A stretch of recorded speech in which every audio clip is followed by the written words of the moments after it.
Sir మే 10 తర్వాత భారత ప్రధాని ఈ స్పీచ్ చాలా ప్రభావవంతంగా పనిచేసిందేమో అందరి నోట ఇదే చర్చ జరుగుతోంది. అప్పటి నుంచి ఆర్థిక సంక్షోభం భయాలు పట్టుకున్నాయి. ఎందువల్ల ఈ భయం పట్టుకుందంటారు?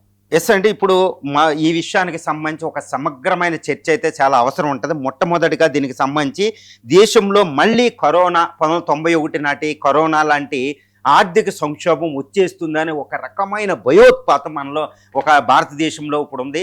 సుమారు స్టాక్ మార్కెట్లో 10 లక్షల కోట్లు ఆవిరైపోవడం, తర్వాత బంగారం వీటి రేట్లు పెరిగిపోవడం, తర్వాత మోడీ పిలుపు ఇవ్వడం, తర్వాత మోడీ పిలుపు ఆర్థిక క్రమశిక్షణకు కావలసిన పొదుపు సూత్రాలని భారతీయులు ఫాలో అవ్వాలి అది చెప్పగానే ఒక భయోత్పాతం క్రియేట్ అయిపోయింది. ఎందుకంటే మనకు గుర్తుంది మోడీ గారు డిమానిటైజేషన్ సమయంలో కరోనా లాక్డౌన్కి సందర్భంలో ముందు ఆయన ప్రసంగంతో ఇవి రావడం, ఇప్పుడు మళ్ళీ అలాంటిది ఏదో రాబోతుంది అనేది ఒక భయం అనేది భారతదేశంలో ఉంది. ఈ భయోత్పాతానికి కారణం ఏమీ లేదంటే ఇప్పుడు ఫిబ్రవరి 28న మొదలయ్యి ఏప్రిల్ 8 వరకు 39 రోజుల పాటు ఒక భయానకమైన యుద్ధం ఇరాన్ అమెరికా, ఇరాన్ ఇజ్రాయెల్ మధ్య కొనసాగడం, తర్వాత హర్ముజ్ స్ట్రైట్ క్లోజ్ అవడం, ఆయిల్, తర్వాత పెట్రోలియం, ఎల్పిజి సప్లైలు ఆగిపోవడం, వరల్డ్ గ్లోబల్ సప్లై చైన్ ఆగిపోవడం, తర్వాత ఎక్కడికక్కడ ప్రపంచవ్యాప్తంగా సంక్షోభం, ఎగుమతులు దిగుమతులకి ప్రతిష్టంభనలు ఏర్పడడం, ద్రవ్యోల్బణాలు పెరిగిపోవడం, రూపీ విలువ 95 ఆల్ టైంకి కంటే లోకి వెళ్ళిపోవడం, డాలర్ విలువ పెరగడం,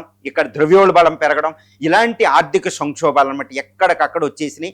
కాకపోతే ఎన్నికల దృష్టి ఈ రేట్లు పెంచకుండా ఉన్నారు. వెంటనే ఇప్పుడు మోడీ గారు ఈ పొదుపు సూత్రాన్ని ప్రకటించడంతో, అంటే ప్రతి భారతీయుడు తమ భారతీయులని ఒక గర్వంగా దేశభక్తిని చూపించడానికి త్యాగాలు కాదు, ప్రాణాలు కాదు, దేశభక్తిని చూపించుకోవడానికి పొదుపు చేయండి అనుకుంటూ కొన్ని సూత్రాలు ఇవ్వడం జరిగింది. ముఖ్యంగా ఏంటంటే పెట్రోల్ డీజిల్ వాడకాన్ని 10% తగ్గించండి, వంట నూనెలు తగ్గించండి, పెట్టుబడులు పెట్టండి, ప్రజా రవాణా కార్లు ఉపయోగించకుండా ప్రజా రవాణా, వర్క్ ఫ్రమ్ హోము, ఆన్లైన్ క్లాసులు, బంగారం కొనవద్దు 1 సంవత్సరం పాటు, ఇలా ఎన్నో పొదుపు సూత్రాలు ఆయన చెప్పేటప్పటికి మరి ఏదో జరగబోతుంది అనే ఒక రకమైన భయం ఒకటి.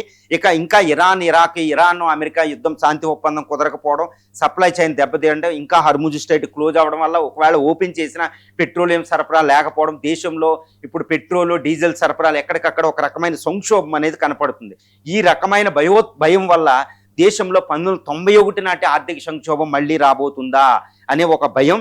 తర్వాత మోడీ గారే డైరెక్ట్గా తన నోట్లోంచి కరోనా సంక్షోభం, కరోనా కాలం లాంటి సంక్షోభాన్ని నివారించడానికి ఇటు రాష్ట్రాలు, కేంద్రము, తర్వాత పరిపాలకులు, నాయకులు, ప్రజలు అందరూ కలిసికట్టుగా పనిచేయాలని ఆయన ఇచ్చిన పిలుపులు, హైదరాబాద్లో పిలిపివ్వడం, తర్వాత అక్కడ సోమనాథ్ నుంచి మళ్ళీ పిలిపివ్వడం, ఆయన పదే చెప్పడం, తర్వాత ఎకానమిస్టులు మాట్లాడడం, తర్వాత ఇప్పుడు రీసెంట్గా కామర్స్ మినిస్టర్ కూడా అంతకుముందు యాజ్ యూజువల్గా బడ్జెట్ బిజినెస్ ఉండకపోద్దని ప్రకటించడం, ఇప్పుడు పూరి మన పెట్రోలియం శాఖ మంత్రి పెట్రోల్ ధర పెరిగేటట్టు అవకాశం ఉందని చెప్పడం, ఇంకా బ్యాంకింగ్ సంస్కరణలు, రూపీ తర్వాత బంగారం వీటిని ఇంపోర్ట్ ట్యాక్స్లో 5 నుంచి 15% పెంచడం, సిల్వర్ మీద, ప్రెషియస్, ప్లాటినం లాంటి మీద, ఇంకా దేశంలో ఏదో జరగబోతుంది, ఒక సంక్షోభం రాబోతుందంటూ ప్రజలు ఒక రకమైన భయోత్పాతమైన పరిస్థితుల్లో ఇప్పుడు భారతదేశంలో నెలకొందని మనం చెప్పొచ్చు.